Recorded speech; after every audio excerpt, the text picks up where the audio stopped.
सामईन, cricket की दुनिया का वो नाम जिसका सामना करते हुए बड़े बड़े गेंदबाजों के छक्के छूट जाते थे और तमाशाई जिसकी बैटिंग देखने के लिए बेताब रहते थे। आज हम उसी अजीम बल्लेबाज के क्रिकेट कैरियर की कहानी उसी की ज़ुबानी सुनेंगे। पाकिस्तान की शान शाहिद आफरीदी के सबसे पहले इंटरनेशनल क्रिकेट मैच की रुदाद कैसर असगर ने अपनी किताब में बयान की है, जो आपकी दिलचस्पी के लिए पेश खिदमत है। शाहिद आफरीदी कहते हैं कि मुझे अचानक ही कीनिया तलब किया गया और फिर मुझे फ़ौरन एक बड़े इम्तिहान के लिए तैयार किया गया। बेटा, सुबह आपको वन डाउन पोजीशन पर बैटिंग करनी है। सईद अनवर ने मैच से एक रात कबल आगाह किया तो मैं हैरान ही रह गया। क्या मैं ये ज़िम्मेदारी निभा पाऊँगा? मैंने उल्टा अपने कप्तान से सवाल किया। पाकिस्तान को फ़ाइनल में क्वालिफाई करने के लिए एक तगड़े स्कोर की ज़रूरत है। तुम्हारा काम तेज़ खेलना और फ़ी ओवर रन रेट को बढ़ाना है। सईद अनवर ने मेरे सवाल का जवाब देने के बजाय मेरी ज़िम्मेदारी समझाई और चले गए। अब नींद मेरी आंखों से कोसों दूर थी, क्योंकि ये मेरे वनडे कैरियर का सिर्फ दूसरा मैच था।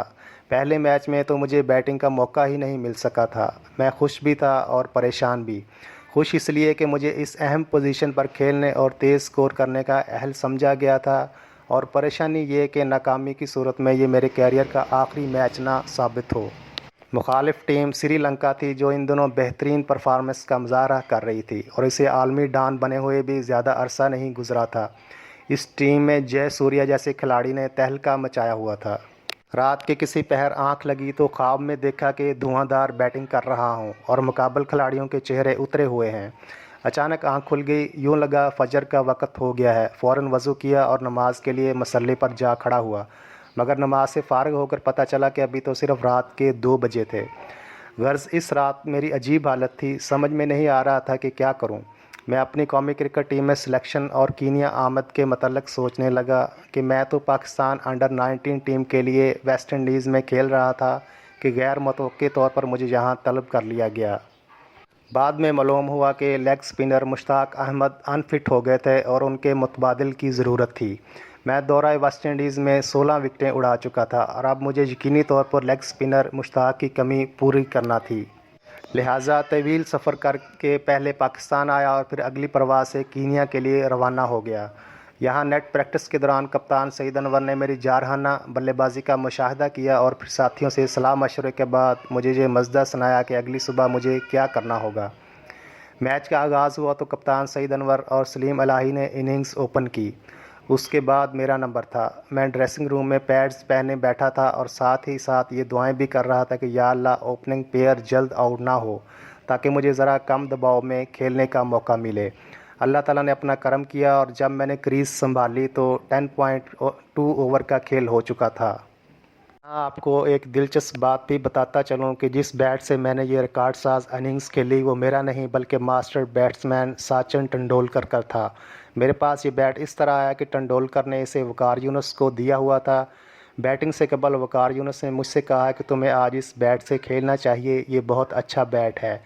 ये बैट मुझे भी काफ़ी पसंद आया क्योंकि देखने में ही बेहतरीन और काफ़ी खुला हुआ था। अब तमाम नज़रें मुझ पर थीं। अक्सर को तो मुझसे कुछ ज़्यादा तवक्कुआत नहीं थीं, क्योंकि ये नाम आमोज़ है, ये क्या करेगा। मगर हकीकत है कि 1996 के स्पोर्ट्स कैलेंडर का कोई भी यूनिट में इस तारीख साज वाक़े की बराबरी का दावा नहीं कर सकता जो 4 अक्टूबर 1996 को नैरोबी कीनिया में रूनुमा हुआ।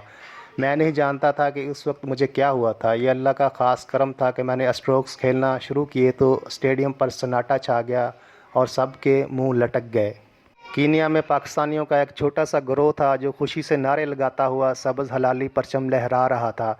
दिलचस्प बात यह है कि बहुत सौ को तो अभी तक मुझ नौउम्र बल्लेबाज का नाम भी सही मालूम नहीं था, मगर उस वक्त श्रीलंका के नैरोबी में बैठे तमाशाई भी हैरान थे, क्योंकि उन्होंने पहले अपनी टीम के स्टार बॉलरों को एक खलंडरे से क्रिकेटर से इस तरह पीटते नहीं देखा था। इस दौरान हर चीज़ पर गालब हर तरफ बिखरी हुई हैरानगी थी। उनकी समझ में नहीं आ रहा था कि हंसे या रोएं या अपने बॉलरों को लानत मलामत करें या स्टेडियम से बाहर भाग जाएं। मैदान के लिए मर्गे हैरत नहीं थी तो और क्या था कि 18 गेंदों पर निसफ सेंचुरी करने वाला मुझ जैसा नौजवान बल्लेबाज, जो एक गेंद के फ़र्क से जय सूर्या की तेज़ तरीन 17 गेंदों पर का आलमी रिकॉर्ड तोड़ न सका, मगर 37 गेंदों पर सेंचुरी स्कोर करके एक नए वर्ल्ड रिकॉर्ड का मालिक ज़रूर बन गया। ये मेरी एक रोज़ा क्रिकेट में सबसे कम उम्र में बनाई जाने वाली सेंचुरी भी थी। इससे पहले सलीम लाही ने 29 सितंबर 1995 को गुजरांवाला में श्रीलंका के खिलाफ ही 18 साल और 53 दिन की उम्र में 100 रन्स किए थे, जबकि मैंने यही कारनामा 1 साल और 98 दिन के फ़र्क से सिर्फ 16 साल और 217 दिन की उम्र में सर अंजाम दे डाला था। इस इनिंग्स में 11 तूफ़ानी छक्के भी शामिल थे।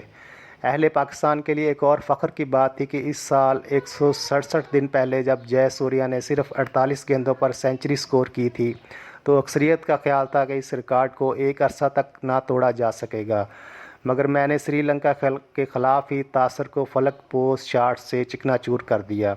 वैसे भी एक दिन में क्रिकेट के रिकॉर्ड को तहस नहस करना आसान काम नहीं, मगर ये मेरी खुशकिस्मती है कि मुझे ये एजाज़ हासिल हुआ। उस रोज़ श्रीलंकन बॉलरों को समझ ना आ रही थी कि वो कहाँ जाए पनाह तलाश करें। हर बॉलर की ख्वाहिश थी कि काश कप्तान उसे बॉलिंग के लिए ना बुलाए, मगर फिर जयसूर्या की शामत आ ही गई। एक ओवर में 28 रन करवा के जयसूर्या वनडे क्रिकेट के दूसरे सबसे महंगे बॉलर बन गए। मैंने अपनी इस ज़ोरदार इनिंग्स में सिर्फ 40 गेंदों पर 11 छक्कों और 6 चौकों की मदद से 102 रन बनाए थे, जबकि सेंचुरी 37 गेंदों में मुकम्मल की। अगर मेरी इस इनिंग्स का तज्ज़िया किया जाए तो 102 रन्स की इनिंग्स के दौरान 13 गेंदें खाली जाने दी, यानी उन पर कोई स्कोर नहीं लिया। 8 गेंदों पर सिंगल रन्स, 2 गेंदों पर डबल, 6 गेंदों पर चौके और 11 पर छक्के लगाए। मुझे अपनी इस इनिंग्स की पूरी तफसील आज भी याद है कि मैंने कौन कौन से श्रीलंकन बॉलरों को कितने कितने स्कोर मारे हैं। मैंने जब क्रीज संभाली तो तकरीबन 10.5 ओवरों का खेल हो चुका था। 11वें ओवर में मैंने धर्मासेना की 3 गेंदों में खेलकर 7 रन बनाए। 12वें ओवर में वास की 6 गेंदों पर 10 रन, 13वें में धर्मासेना की 4 गेंदों पर 13 रन और 14वें ओवर में जयसूर्या की 6 गेंदों पर 28 रन हासिल किए। 15वें ओवर में मैं मुरलीधरन की कोई गेंद ना खेल सका, मगर 16वें ओवर में जयसूर्या की 5 गेंदों पर 15 रन ज़रूर बनाए। 17वें ओवर में मुरलीधरन की 4 गेंदों पर 6 रन, 18वें में संजीवा डी सिल्वा की 3 गेंदों पर 4 रन, 19वें ओवर में मुरलीधरन की 6 गेंदों पर 17 रन और 20वें ओवर में संजीवा डी सिल्वा की 4 गेंदों पर 2 रन ने मुझे 102 तक पहुंचा दिया। दिलचस्प बात यह है कि इनिंग्स ख़त्म होने के बाद ग्राउंड से बाहर आकर मुझे इल्म हुआ कि मैं आलमी रिकॉर्ड कायम कर चुका हूं। दूसरी बदकिस्मती ये रही कि मैच के बराह रास्त टेलीकास्ट ना होने की वजह से लोगों को मेरा ये कारनामा उस वक्त मालूम हुआ जब उसका जिक्र खबरनामे में किया गया।